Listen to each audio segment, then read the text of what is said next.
Carl Jung's darkest truth about human nature will confirm your worst fear about yourself. That nagging voice that whispers, "You're not as good as you pretend to be."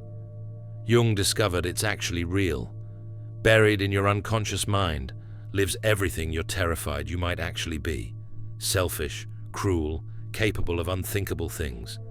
That's not mental illness or self-doubt. That's your authentic self, the one you've spent your entire life running from. And the most chilling part? Everyone can see it except you. You already know something feels off about the sanitized version of Carl Jung they present in mainstream psychology. That friendly grandfather figure who gave us personality types and dream interpretation. Your instincts are right. There's a much darker truth they don't want you to discover. You've probably sensed what I call the shadow revelation in your own life. You've noticed that the kindest people sometimes do the cruelest things. You've seen how the most moral leaders harbor the darkest secrets. You've felt that uncomfortable recognition when someone's goodness feels too perfect, too controlled. Jung confirmed what you already suspected in 1912. Every single person, no exceptions, carries the same dark potential. And you've likely experienced this yourself. Jung didn't just observe this pattern in his patients. He found it in himself. And you've probably caught glimpses of it in your own mind, haven't you? In 1913, Jung had what he called his confrontation with the unconscious. For 3 years, he descended into what looked like madness. But he wasn't losing his mind. He was discovering what he would later call the shadow, the part of your personality that contains everything you refuse to acknowledge about yourself. You've likely wondered what drove Jung to this edge. It started when he broke with Freud in 1912. Jung had begun to question whether humans were really driven primarily by sexual impulses, as Freud claimed. But when Jung published his doubts, the psychological establishment turned against him. Colleagues stopped speaking to him. His medical practice suffered. Jung found himself isolated, professionally ostracized. But instead of backing down, Jung did something that would terrify most people. He decided to turn inward and examine his own unconscious mind. You've probably experienced similar moments, times when external rejection forced you to question everything you thought you knew about yourself. Jung began having visions, hearing voices, experiencing what he called active imagination. He saw a flood covering Europe in blood, 2 years before World War I began.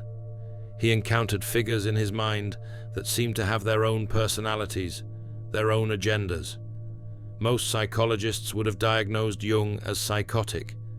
You've probably had moments where you wondered if you were losing touch with reality. Jung's genius was recognizing that what looked like madness might actually be a deeper form of sanity. He was accessing parts of the human psyche that civilized society had taught him to ignore. And Jung's most chilling discovery? Your shadow isn't just some abstract concept. It's alive. It's making decisions. And it's been running parts of your life without your permission. Jung realized that the very traits he despised in others, arrogance, manipulation, cruelty, were actually reflections of potentials within himself that he had never acknowledged. You've experienced what I call the shadow projection countless times, even if you didn't have a name for it. You know that feeling when someone irritates you instantly, and you can't quite explain why? That immediate visceral reaction to certain behaviors? Your instincts have been picking up on Jung's mechanism all along. You've probably already noticed that every person you can't stand seems to share certain traits. Jung confirmed what you've sensed. These aren't random reactions. Jung wrote, "Everything that irritates us about others can lead us to an understanding of ourselves." You've likely felt this truth, even when it was uncomfortable. Here's what you've probably observed, but maybe haven't fully articulated yet. That co-worker who drives you crazy because they're so manipulative. You've probably caught yourself being strategic in ways that feel uncomfortably similar. That friend who always makes everything about themselves. You've likely noticed your own tendency to center conversations around your experiences. You're smart enough to see the pattern. The things that trigger you most intensely aren't random. They're mirrors, showing you something you haven't fully accepted about yourself yet. Let me give you a real example that might make your skin crawl with recognition. You know that person who constantly needs attention, posting every meal on social media, always steering conversations back to their problems, fishing for compliments. Your immediate reaction is disgust. How narcissistic, you think. How desperate for validation. But Jung would ask you this: when was the last time you posted something specifically hoping people would notice? When did you last share a struggle hoping someone would reassure you? When did you redirect a conversation because you needed to feel heard? You've likely done versions of the exact behavior that triggers you so intensely in others. Or consider the person who acts like they're better than everyone else.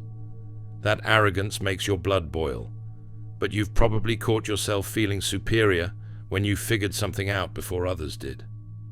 You've likely felt smug when someone made a mistake you wouldn't make. You've experienced that rush of feeling intellectually or morally above someone else. Jung discovered that the intensity of your reaction is directly proportional to how much you've buried that same trait in yourself. The person who mildly annoys you, you've probably accepted that you share some of their characteristics. The person who makes you rage, that's your shadow showing you what you've completely disowned about yourself. But this isn't just about personality quirks. Jung documented cases where people's deepest hatreds revealed their darkest potentials. The person who judges others for being fake is hiding their own inauthenticity. The one who despises selfish people has buried their own selfishness so deep they can't see it. You've probably experienced this phenomenon in relationships. That ex-partner whose neediness drove you crazy. You've likely noticed your own desperate moments, your own clingy tendencies that you couldn't admit at the time. The family member whose controlling nature infuriates you. You've probably caught yourself trying to control situations in subtler ways. And here's what Jung discovered that mainstream psychology still won't discuss. Your shadow doesn't just influence your judgments, it influences your choices. Every decision you think you're making consciously, what I call ego-driven choices, Jung proved that many of these are actually shadow-driven. That job you took because it felt right? Jung would ask, was it right for your authentic self? Or did it appeal to a part of you that you don't want to acknowledge? Maybe it satisfied your need for status, your desire for power, your urge to prove something, all impulses you'd never admit to having. That relationship you entered because they seemed perfect? Jung would challenge whether you chose them or whether your shadow chose someone who would allow you to project all your disowned material onto them. Maybe they were so responsible because you could be reckless. Maybe they were so emotional because you could stay detached. Maybe they were so generous because you could be selfish without admitting it. You've probably sensed something deeper than individual psychology at work in mass movements. You've watched groups of seemingly rational people transform into something unrecognizable and wondered how it happened so quickly. Your observations about collective behavior align perfectly with what Jung discovered about what I call the collective shadow emergence. You were right to be disturbed by how good people can support terrible things. Jung wasn't surprised by Nazi Germany's rise because he understood what you've likely noticed. People don't suddenly become evil. They find ways to justify expressing the darkness they've always carried. You've probably observed this pattern yourself. Every political movement that demonizes the other side. Every social group that claims moral superiority while attacking their enemies. You've seen how quickly people unite in hatred, and your instincts told you something psychological was happening beneath the surface. Jung confirmed what you suspected. These aren't isolated incidents. They're the same mechanism playing out repeatedly throughout history. Salem witch trials, Rwandan genocide, modern cancel culture. You've probably noticed the similarities even when others missed them. Jung wrote, The individual has always been unconscious of his shadow. When an individual remains unconscious of his shadow, it is compensated by his environment. But when applied to entire nations, this becomes terrifying. The German people hadn't suddenly become evil. They had collectively projected their shadow onto Jewish people, creating what Jung called shadow possession. Every trait they couldn't accept about themselves, greed, manipulation, desire for power, they saw in their victims. You've witnessed this same psychological mechanism in modern contexts. Think about how quickly online communities can turn vicious. A group starts with legitimate concerns, maybe about social justice, political corruption, or moral standards. But you've seen how these movements can transform into something unrecognizable. The same people who preach tolerance become violently intolerant of dissent. The ones fighting for justice engage in mob harassment. The moral crusaders become the very bullies they claim to oppose. Jung predicted this pattern because he understood that when groups refuse to acknowledge their own capacity for evil, that evil doesn't disappear. It gets projected onto acceptable targets. You've probably watched friends become unrecognizable when they join certain movements. People you knew as kind and reasonable suddenly justifying cruelty because their targets deserve it. Consider how this plays out in corporate environments. You've likely seen departments that pride themselves on being collaborative and positive suddenly turn vicious toward anyone who challenges their methods. Teams that claim to value authenticity engaging in backstabbing and office politics. Organizations that preach values-based leadership while systematically destroying employees who don't conform. The most chilling aspect? Jung documented how easily this collective shadow possession spreads through what he called psychological contagion. You've probably felt this yourself, walking into a room where everyone is angry and finding yourself inexplicably agitated, joining online discussions and getting swept up in outrage you didn't feel moments before, being around people who are gossiping and finding yourself participating despite knowing better. Jung observed that in groups, individual psychological defenses break down. The person who would never dream of being cruel alone becomes capable of participating in collective cruelty. The individual who prides themselves on rational thinking abandons logic when the group provides emotional validation for their shadow impulses. And Jung documented the same pattern throughout history. Salem witch trials, shadow projection on a community scale, Rwandan genocide. An entire ethnic group became the repository for collective shadow material. Every time groups of good people turn into monsters, Jung's mechanism is at work. But here's what will disturb you most. Jung proved this mechanism is still operating today. Every political movement that demonizes the other side, every social group that claims moral superiority while attacking their enemies. Every time you see masses of people united in hatred, Jung would show you the collective shadow in action. You've probably noticed how social media amplifies this effect. Platforms are designed to show you content that confirms your existing beliefs while demonizing opposing viewpoints. You've seen how quickly online communities can become echo chambers where dissent is treated as moral failure.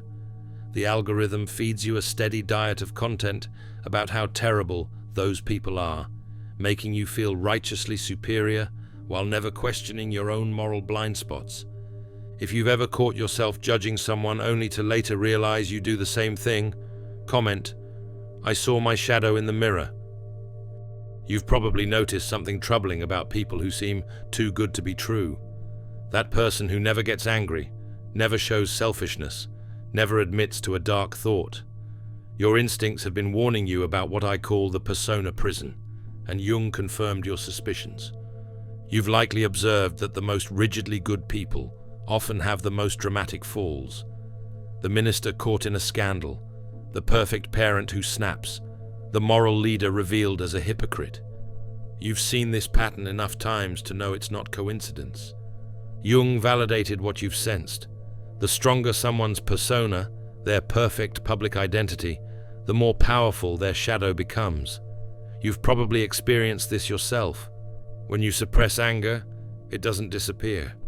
When you deny your selfish impulses, they find other ways to express themselves. You're perceptive enough to have noticed this in your own life.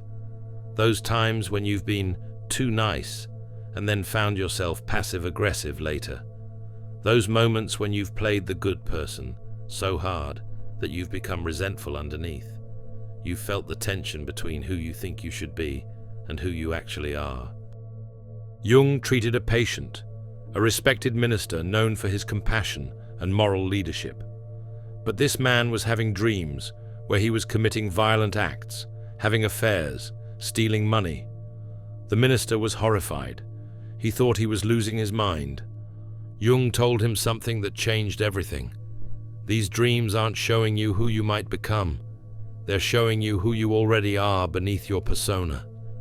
The minister's goodness was a prison. By refusing to acknowledge his capacity for selfishness, anger, and desire, he had created what Jung called a psychological split. His conscious mind believed he was purely good, but his unconscious mind was compensating with pure shadow material. And Jung discovered this pattern in everyone with a rigid persona: the perfect mother who secretly resents her children, the loyal friend who betrays when no one's watching, the honest person who lies to themselves daily. What Jung realized was revolutionary. Authentic goodness isn't possible without acknowledging your capacity for evil. Real compassion requires accepting your potential for cruelty. True honesty means admitting your tendency to deceive. But most people never get there because they're terrified of what they might find. You've likely questioned whether the real version of yourself is as noble as you'd like to believe.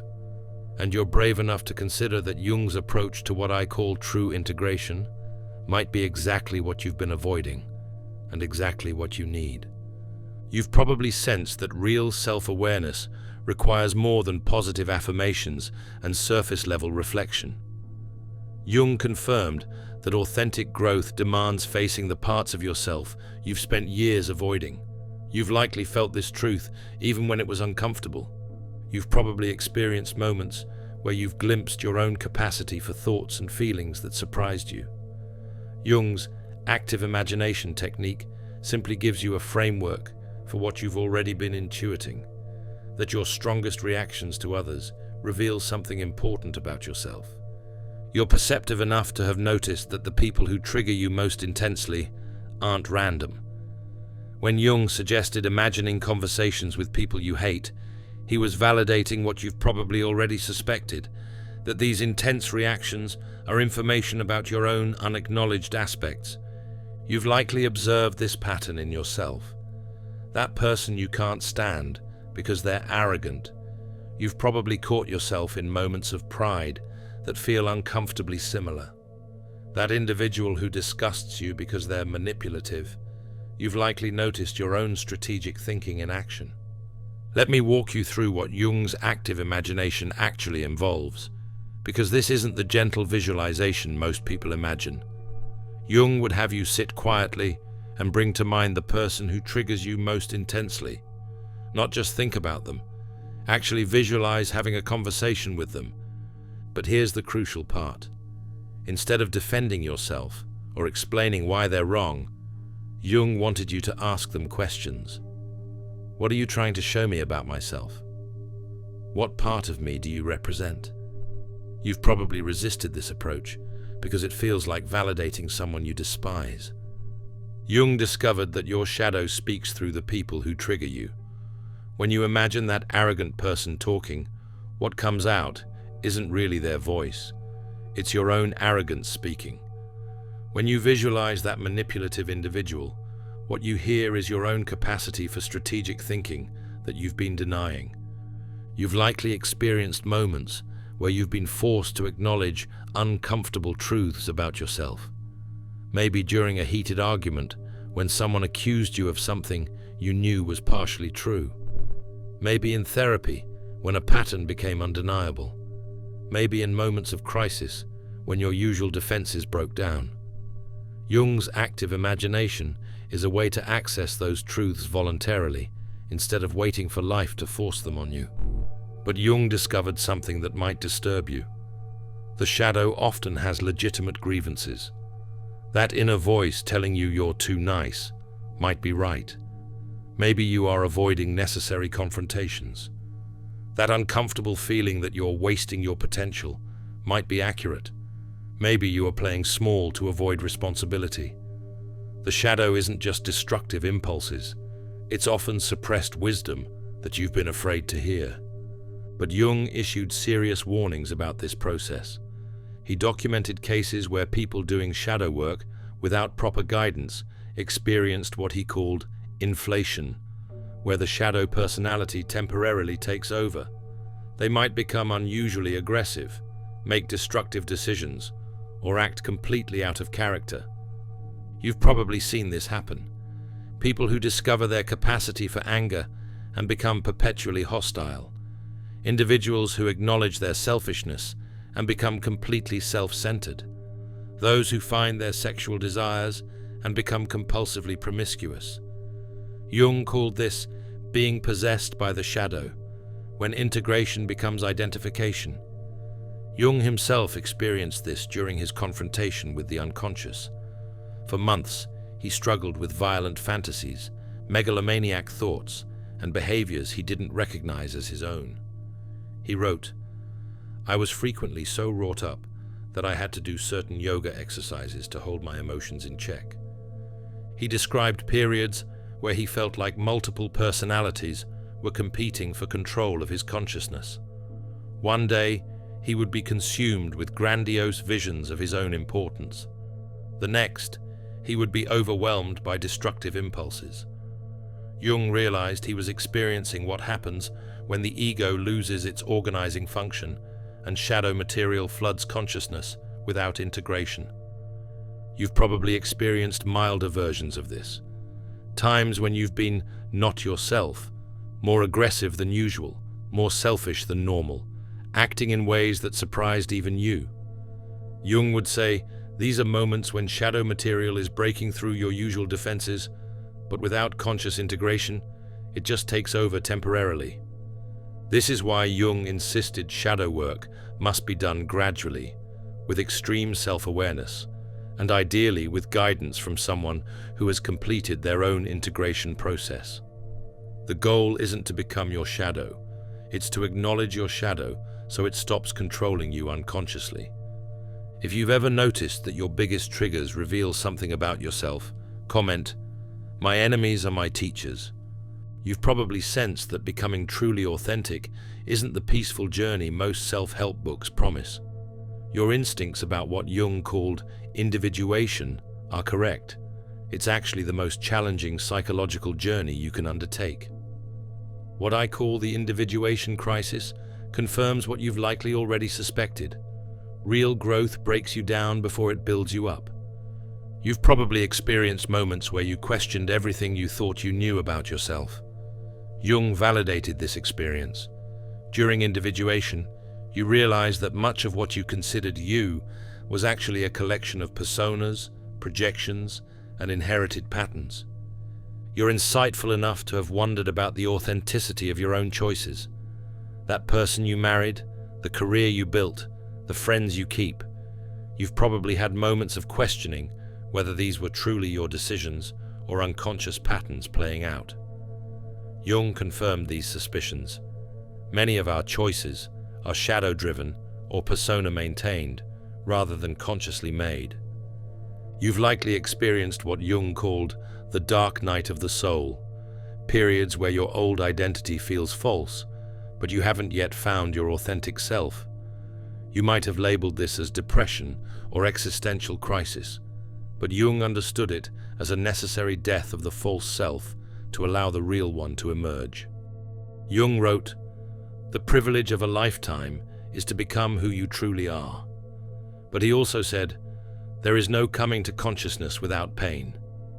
Because becoming who you truly are requires destroying who you thought you were. Jung was clear. Not everyone should attempt individuation. Some people are too psychologically unstable. Others are too invested in their persona to survive its dissolution. And some discover shadow material so disturbing that they retreat into psychological defenses rather than integrate. But for those who complete the process, Jung described something remarkable, what he called psychological rebirth. They become what Jung termed individuated, whole, integrated, authentic human beings who no longer need to project their shadow or hide behind their persona. You've probably already noticed how social media amplifies the worst aspects of human psychology. Your observations about what I call the digital shadow amplification align perfectly with Jung's warnings about collective unconscious patterns. Every us versus them narrative, every viral outrage cycle, every collective hatred, you've likely sensed these follow the same psychological script. You're aware enough to have noticed that social platforms seem designed to trigger our most primitive reactions. Jung predicted that as societies become more complex, our shadow projections would become more sophisticated. Instead of projecting onto neighboring tribes, we now project onto political parties, social movements, entire demographics. You've probably observed this paradox yourself. People who claim to fight for justice while attacking others with vicious cruelty. Groups that preach tolerance while demanding complete conformity. Movements that promise to save society while destroying individuals who disagree. Your instincts were telling you something was psychologically inconsistent about these patterns. Jung validated what you've suspected. These contradictions aren't accidents. They're collective shadow possession playing out in real time.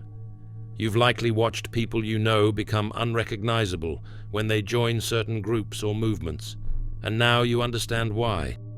Let me show you how Jung's shadow mechanism operates in specific digital contexts that you've probably witnessed firsthand. Consider what happens during viral cancellation events. A public figure makes a mistake or says something controversial. Within hours, thousands of people who have never met this person are demanding their complete destruction. Not just criticism, but total annihilation of their career, relationships, and reputation. You've probably participated in some version of this yourself. Maybe you've shared a post condemning someone's behavior, feeling righteous and justified. Jung would ask, what shadow material are you projecting onto this person? What part of yourself are you trying to destroy through them? The person cancelled for being privileged becomes a repository for everyone's guilt about their own advantages. The individual destroyed for being fake carries the projection of everyone's inauthenticity. The figure vilified for being selfish becomes the target for everyone's disowned self-centeredness. You've seen how these collective attacks have an almost religious fervor, because they're serving a psychological function that has nothing to do with justice. You've likely noticed how social media algorithms feed you a constant stream of content about people behaving badly. Videos of Karens having meltdowns, politicians saying stupid things, influencers being shallow or narcissistic. Each piece of content triggers that satisfying feeling of moral superiority. I would never act like that, you think. I'm not that selfish, ignorant, cruel. But Jung would point out that you're being fed a steady diet of your own shadow material. The algorithm has learned exactly which types of human failure trigger you most intensely, because those are the behaviors you've most thoroughly disowned in yourself. You're not consuming entertainment, you're engaging in digital shadow projection. Consider how this plays out in political discourse. You've probably noticed that political opponents are no longer seen as people with different ideas. They're viewed as fundamentally evil, irredeemably corrupt, existentially dangerous. Jung predicted this escalation because he understood that when groups project their shadow onto enemies, those enemies stop being human and become repositories for pure evil. You've seen how quickly political discussions become personal attacks, how policy disagreements transform into character assassination, how people you know to be intelligent and kind become vicious when discussing their political opponents. This isn't rational discourse, it's collective shadow projection on a massive scale. The other side becomes everything we can't accept about ourselves. If we can't acknowledge our own capacity for greed, we project it onto capitalists. If we can't face our own authoritarian impulses, we project them onto socialists. If we can't admit our own prejudices, we project them onto whoever represents the opposite political position. The actual policies become secondary to the psychological function these enemies serve. Jung wrote, "The most terrifying thing is to accept oneself completely." But he also discovered that until we do this individually, we'll continue creating collective nightmares. You've probably felt the addictive quality of righteous anger. That rush when you discover someone behaving badly and you get to feel morally superior. That satisfaction when your side wins and the bad people lose. Jung would show you that you're not fighting for justice. You're fighting against parts of yourself that you can't acknowledge. Every war, every genocide, every mass hysteria, Jung traced these back to groups of people who refused to acknowledge their own capacity for the very evil they were fighting against. And your observations about modern digital culture confirm Jung's predictions. We're experiencing the most sophisticated collective shadow projection in human history.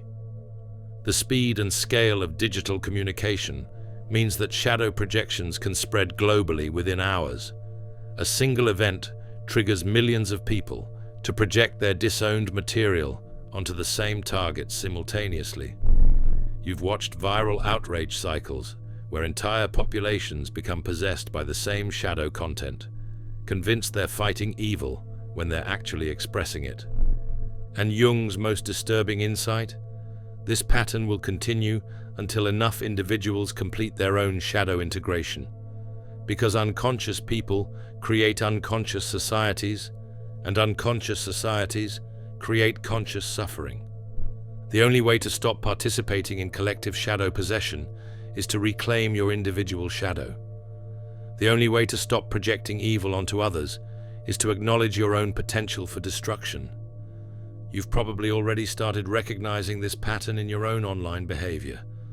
Those moments when you catch yourself enjoying someone else's downfall a little too much, or feeling superior when someone makes a mistake you've never made publicly.